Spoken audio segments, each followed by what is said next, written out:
Hi, I'm Johnny from UltimatePaperMache.com, and this week I made some colored paper mache clay using powdered pigment. It's something I've been wanting to try for a really long time because so many people have asked me if they could put paint in paper mache clay to make the clay itself colored instead of painting on top of it. And I've tried it, and I wasn't very impressed with that idea because the drywall joint compound in paper mache clay is completely opaque. So you have to use an awful lot of acrylic paint to kind of overcome the off-white color of the joint compound. It tends to come out kind of a washed out, sort of a pastel color. And so just to me it seems like an awful lot easier just to put the acrylic paint on top instead of mixing it in. But people who make colored concrete countertops put powdered pigments in the concrete and it comes out really nice. So I thought that maybe that would work also for paper mache clay.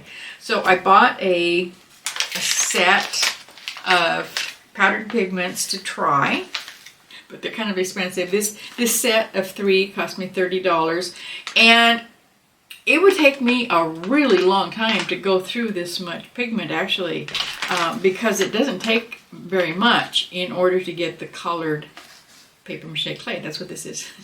Now I just did a really fast online search to try to find smaller containers and with more colors than I was able to find online in like this. And I found a website called jacksonsart.com, and they've got a lot of different colors, and the little containers were like from $3 to $7, kind of in that range. I used maybe a teaspoon to a tablespoon of each of my 3 colors. So I didn't use hardly any of the powdered pigment. I've got a whole bunch left over. So if you can find smaller containers, that might be a better bet. And I'm very happy to say that the colors came out really nice. Let's go ahead and see how I did this. It was really easy, and it was kind of fun making this little pot. So let's get started. I made up a half of a batch of paper mache clay using the original recipe, and then divided it into 3 different containers so that I could try all 3 of the colored pigments that I bought. Then I mixed a spoonful of the pigment in with my little batches of paper mache clay. This first one I'm trying is called Natural Umber. It's kind of a brownish color, not my favorite, but it was very close to the original pot that I'm trying to reproduce. I found an old Mexican pot online that that had most of the colors, not quite all of them, but most of the colors that I actually purchased. So it was a good way to start in. Now the pigments take quite a long time to mix in completely. If you don't want any streaks, you don't want any white spots showing, you're going to have to stand there and mix for kind of a long time. Then I mixed in a batch of yellow ochre and another one using the burnt umber. I needed something to try it out on, so I made a little fake Mexican pot using just a plastic grocery bag filled up with other plastic grocery bags and covered it up with masking tape. And that gave me a surface that I could actually spread this over. And I'm using just a really thin layer like I almost always do when I use paper mache clay. It's usually like 1/8 of an inch or no more. It's going to dry really hard, so you really don't need very much. And I wanted it to dry really fast so that we could actually see what happens. Is it going to change color when it dries, or is it going to stay the same? The old piece of pottery that I was using as a model looked like it had actually been made with clay using 3 different layers, and then because it was so old, some of those layers had been kind of worn off in some places. So I was kind of trying for that look. So I covered the entire pot with this first color, and then I had to let it dry, not all the way through, but at least enough so that I could handle it before I could start adding the other colors on top of it. I left it overnight in front of the furnace vent to get it dry enough to handle, and then I covered that with a really thin layer of the yellow ochre, and I'm really putting it on very thin, partly because I wanted some of the brown underneath to show through.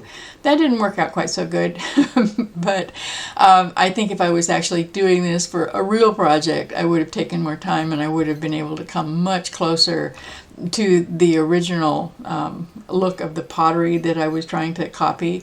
That really didn't matter for this experiment, so I just went ahead and put it on almost paper thin and then let that dry.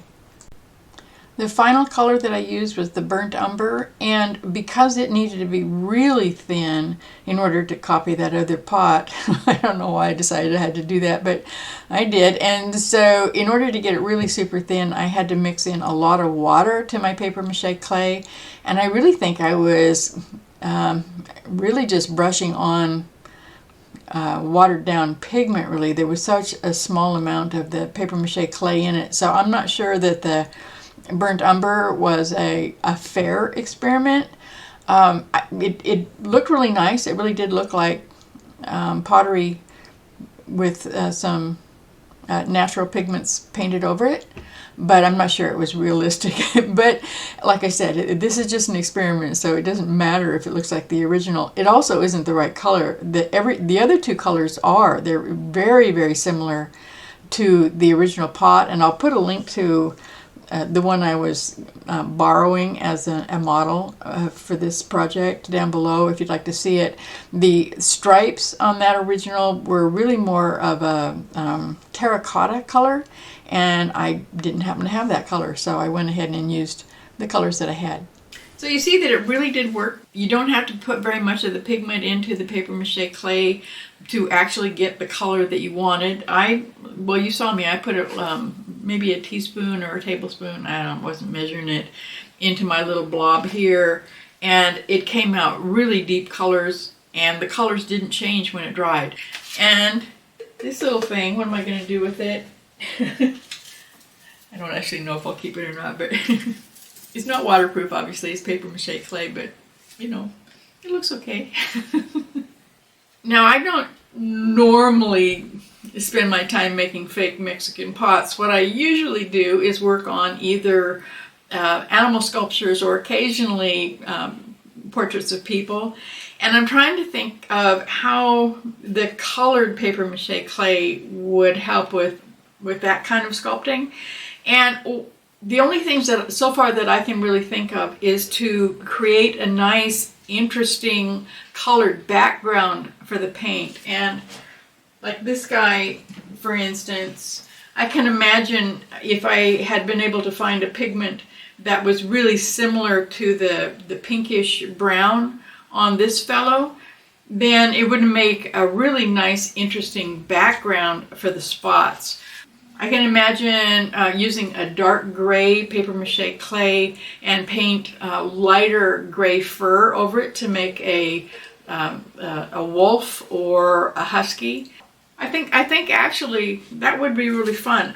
There's a lot of different colors. Like I said, if you go onto that website that I mentioned, I've already forgot what it is, but I'll put a link to it down below.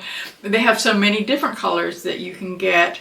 I can imagine creating some really interesting colored backgrounds. I don't know that I would want to use it entirely for an animal sculpture, because I'm just not sure that I would get the look that I wanted, but I can imagine that people with a different imagination than I have would be able to get it to work. So there's a lot of possibilities with this.